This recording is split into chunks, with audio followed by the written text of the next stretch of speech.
Elke, thanks for doing this. I know that your time is very valuable right now. I can't imagine what a day in your life must be like right now. We here at the television station cling to those numbers when they come down every day about 5 o'clock, and you've probably noticed we lead our newscasts with them.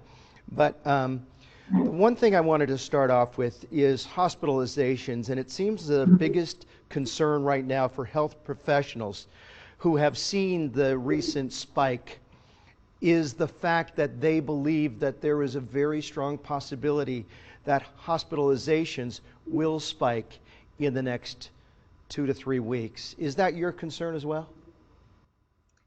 Thanks, Mark. That's a great question, and of course a great concern for everyone.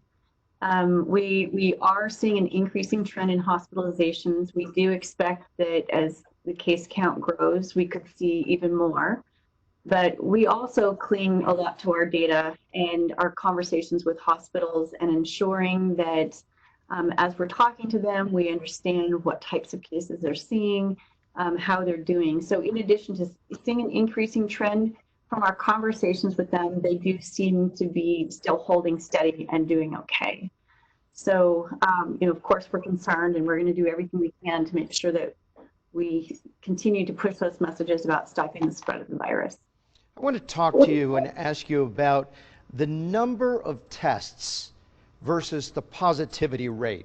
So many people are confused about the number of tests going up, and they're saying, of course, the number of positive cases are going to go up. But when you look at the positivity rate, 3 weeks ago it was tracking about 2.5%. Now it's hovering just under 7%.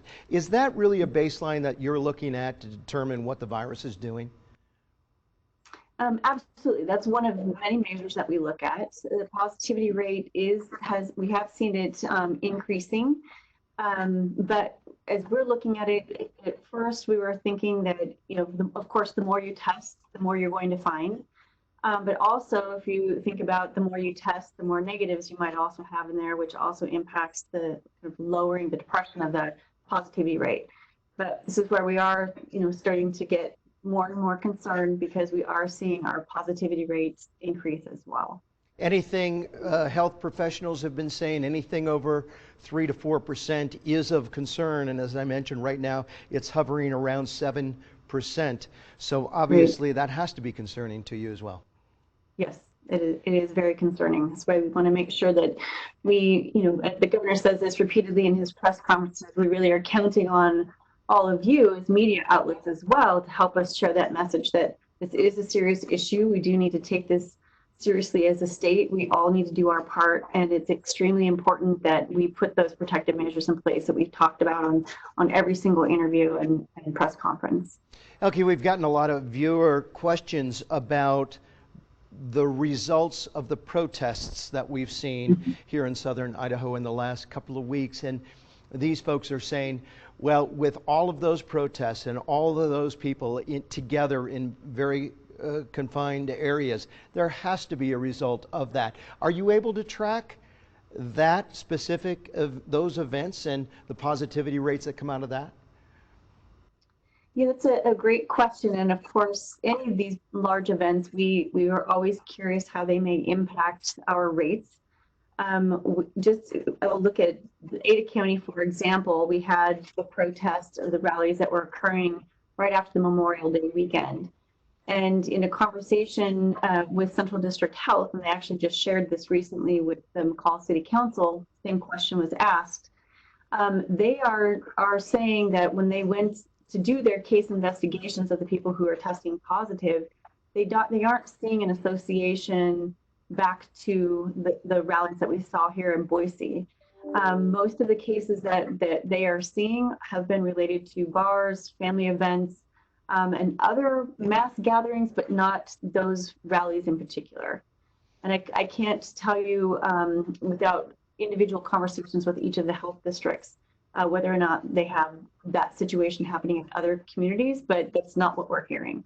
Another question that seems to come up a lot, especially in light of the recent shutdown of Ada County, but not Canyon County. A U of I researcher says that isolated closures help, but it really should be the entire state. Do you agree that the move back to stage 3 for Ada County should have been for the entire state? Well, as the governor has talked about in his press conferences, he really wants to empower local communities to make these decisions, and kind of flipping that around, thinking about those communities that don't have high case counts or don't have any confirmed cases in them at all right now. How do we close down the entire state? And he said all of this publicly. How do we close down the entire state and feel that that's appropriate for those communities that don't have any issues going on? So that's, we're of course, marching hand in glove with the governor and in supporting that message that really this regional approach is a really great way also of clamping down even more nimbly than we can as a state agency as well.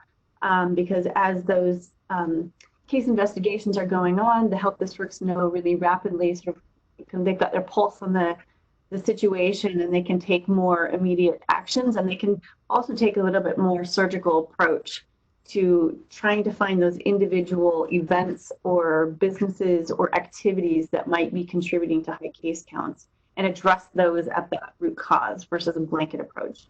I want to ask you about masks. As you know, Oregon and Washington have mandatory orders right now. In the early stages of the pandemic, we got mixed messages from many health officials about wearing masks. Now that message is very clear. Wear masks when in public. Do you think the state should go to a mandatory mask?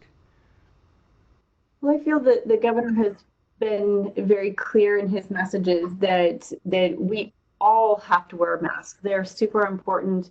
He has been leaning on Idahoans doing the right thing and wearing the masks without taking that mandatory approach. And but now, as we move to this regional approach, we are seeing that communities are kind of springing into action and making some of those moves. So I'm sure you're aware about the city of Haley doing an order requiring face masks. And then Blaine County also passed a resolution for face masks. And so I have a feeling that we'll start seeing this more and more. And I think on that community level basis, it's even easier than for patrolling that and working with local communities, educating about the importance of it. So I think but he's also said that, he's right here waiting to support and help any local communities as he can. He is not disengaged. We certainly are not disengaged in any of this, and we're going to keep hammering those messages as hard as we can. When it comes to businesses, a lot of people have asked, how is the word, if it is getting out, about those who are in compliance with pandemic guidelines? Is there some billboard somewhere around that says, yes, we are open and practicing social distancing and masks are highly recommended, that sort of thing? We don't have, our agency is so heavily involved in the response activities right now that I think it's a challenge for us to be able to step back and set up some sort of program that can really recognize those businesses that are doing the right thing. I think that you can see it in those businesses that have good reviews by their customers. There are businesses that have gone on to the the one.idaho.gov site and taken a pledge to do the right thing, so people can go and look to see. I believe they're trying to create it so you can see which businesses have signed on to that pledge. And then I think we have great opportunities for people to use social media and tout their favorite place that they've been going that have been doing the right things. I, for example, just did that this morning. We had our Facebook Live, and I was very impressed when I went into a local Albertsons here in Boise, and the employees were wearing masks. And typically you go into these environments and you see customers, maybe a small portion of them wearing masks. And I think I saw one person who was not wearing one. And so I think taking the time to express our gratitude towards businesses that are doing that is really important.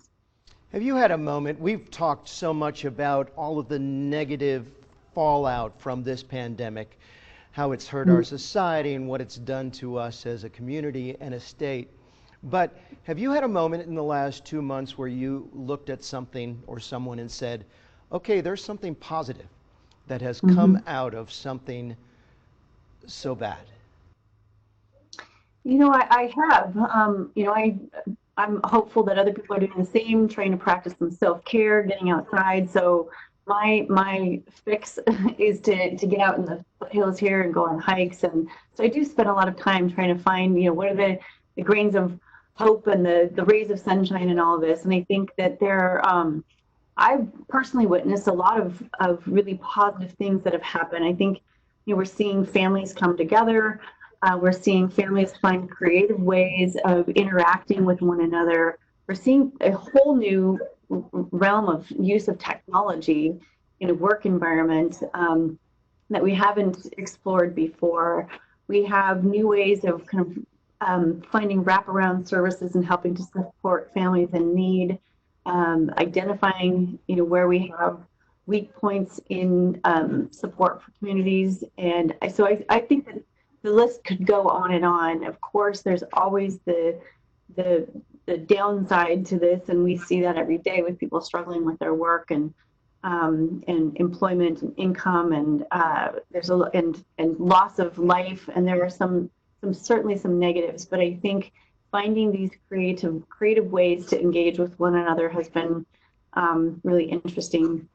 And one note that I had also on a personal level as I was observing, even wearing my own, you know, personal face covering and having conversations with people, it's like I didn't realize how often you don't actually look people in the eyes and really look at them for who they are. And so I thought that was really, to me, one of those interesting moments where I thought this is a nice side benefit that I'm really looking at someone right in the eyes and really connecting with them that way. Right. Lastly, Elke, I would be remiss if I didn't ask someone who really does have her ear to the ground when it comes to what's happening nationally and globally when it comes to a possible vaccine. What have you heard about the inroads that are being made, if they're being made, in terms of that vaccine, when that could be available, and when that would be available here in Idaho?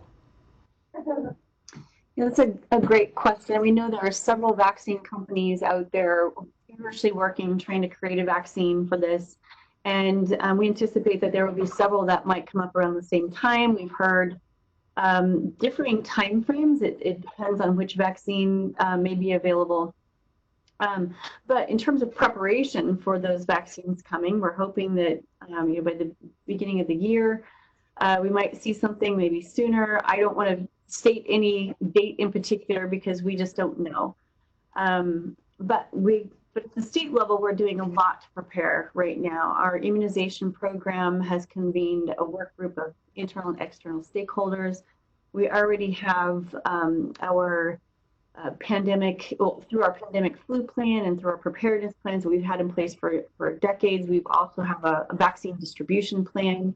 So once we sort of know what vaccine is available, we're kind of ready to start implementing the distribution of that. But there's lots of things we still don't know about it. For example, will it come in a single dose syringe? Will it be will we have to purchase needles and syringes and get those in here, and the vaccine itself, and distribute them in different ways? Will we have to, is it a multi-dose construct? Who is it going to be for? How are we going to get that out the door? I think there's a lot of things that we're learning. And the great thing that we're hearing is that it will come through the same system that we use for our immunization program. And then we have our IRIS system, our immunization reminder information system, that can then order these vaccines, get those out, and then we have a way of helping people keep track of their doses and things like that. We don't know exactly what that looks like, but we've got a lot of great infrastructure here in Idaho to get that out. Great. Elke Shaw-Tulloch, we learn so much every time we get a chance to talk to you. Again, thanks for carving out a little bit of time. I know our viewers are going to really find what you said very helpful, and I love your optimism too. Thanks so much, Elke. Great. Thanks, Mark.